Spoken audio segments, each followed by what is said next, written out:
Hello, Jason from Bohemia Bees. We're here in the apiary and a beautiful spring day. The temperature is about 70 degrees and probably about 77, 78 in the sun. So our hives here at the Bohemia Apiary are waking up from winter and they're going out and finding pollen, whatever trace pollens are out there. Maples are probably blooming, and a few others. But we're going to talk about what you do if you're a beekeeper and it's not quite spring yet. It's giving you good signs of spring, your first warm day, but there's still a few days on the forecast that dip below 50 degrees. So you naturally the bees will go into a cluster and a torpor state, but they're busy. They're busy trying to feverishly organize and clean up their hive, bring out their dead, and also try to build their resources up. And the queen is laying brood, hopefully. She's been laying brood for a while now, but now she will pick up every day going forward into spring, into the months of April and May and June. She will be laying closer to that 1,000 or 1,500 or even 2,000 egg per day sort of amount. And that's a great thing. That means your brood nests are probably getting larger. They're hopefully still at least a grapefruit size, maybe hopefully a little bit bigger than that. But we need to get them back up to that basketball, as I used that kind of analogy in one of my last videos. You can check out the link here in the comments. So what we're doing today is we're out making sure that our bees can get through the next week or 2 or 3 until the nectar flow does kick in. And that's probably in another 2 to 3 weeks. We will have pollen here. We should have pollen now. As I mentioned, the maples are blooming and others, they're bringing in a very light green pollen. It's very, it's moist, wet pollen sort of. It doesn't appear to be a heavy amount of dry pollen. So that's probably, again, your maples and other trees that are just starting to bud out and bloom. So behind me, you can see the bees are active in the apiary. This is one of our yards here in the Eastern Shore of Maryland. We still have some of our winterization up, and we're not going to take it down again for another probably week or 2. Next week, we'll reassess to see where they're at.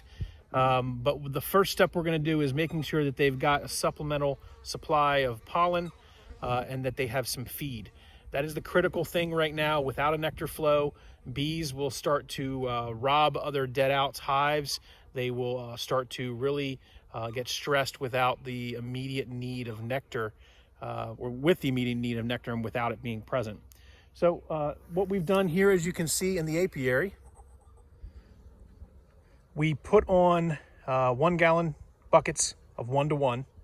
So the ratio of 1 to 1, 1 part sugar, 1 part water per weight pound. And I can give you a link below in the description on how to make that if you're interested, and how to mix up a good batch for the bees. These are 1 gallon buckets. We top feed just because we don't really care for the mason jars that shows off the feed and creates robbing events. And we do interfeed as well, but this is the easiest way to get feed on your hive quickly. And then I didn't put on one on this one yet. You can see, just to show you, we have a cork, and how we de-winterize a hive. The first step in that is to really remove the inner cover.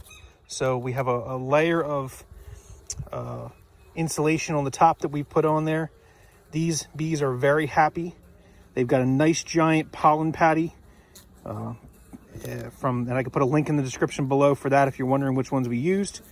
And they are busy, as you can see, eating that pollen patty, and below it is the brood's nest. So the brood's nest is getting bigger every day. And you can see, yeah, is some burr comb on these shims that we have on, these 2-inch shims down here. We're going to remove those 2-inch shims here next week. And that's okay to get a little burr comb on them. That's just them, building out and sealing the hive up, making sure there's no drafts. And we have a feeder over here on the inside here, so we didn't put a top feeder. But we're going to leave that just be. But all the other ones are set up so that they're top fed. And even our nukes, we have some big hives, some nuke hives, some double stacked nuke hives. And the bottom board that we would put into the mite cover, or the mite tray, that slides underneath here, we've pulled out on all of our colonies. We've left that so that can start to kind of air out the hive. It can start to get acclimated to the more warmer temperatures so that it doesn't get too much moisture in there. It can start to kind of really air it out and dry it out so it doesn't have a moisture problem here in the next week or two, as the temperatures still tend to fluctuate. Our wind block is still up in most of our sites, and our other apiary, and as well up here. And so we're very happy. We had a few losses this winter. You can see on the bench here, there's a couple empty spots. That's okay. That's what happens when you're beekeeping. You will have losses. If you expect 50% losses, then you're doing something good. And if you get less than 50% losses. So a lot of these colonies are ready to go, and they are bringing in the pollen, moving around. We'll come around here and take a look at some of the activity. Light activity, not tons of activity, but they're coming and going. As you can see, we'll take a watch here for a second, see what comes and goes. Maybe we'll catch a bee bringing some pollen in. But this is just a double stack nuke.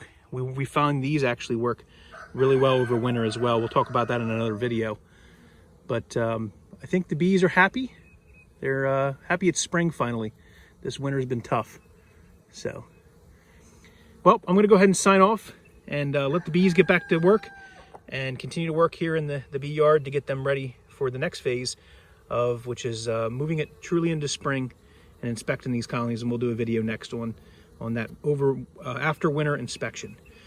Thanks for watching, everyone. Appreciate it. Here at Bohemia Apiary, where beekeeping is definitely more than a hobby, it's an obsession. Thank you, everyone.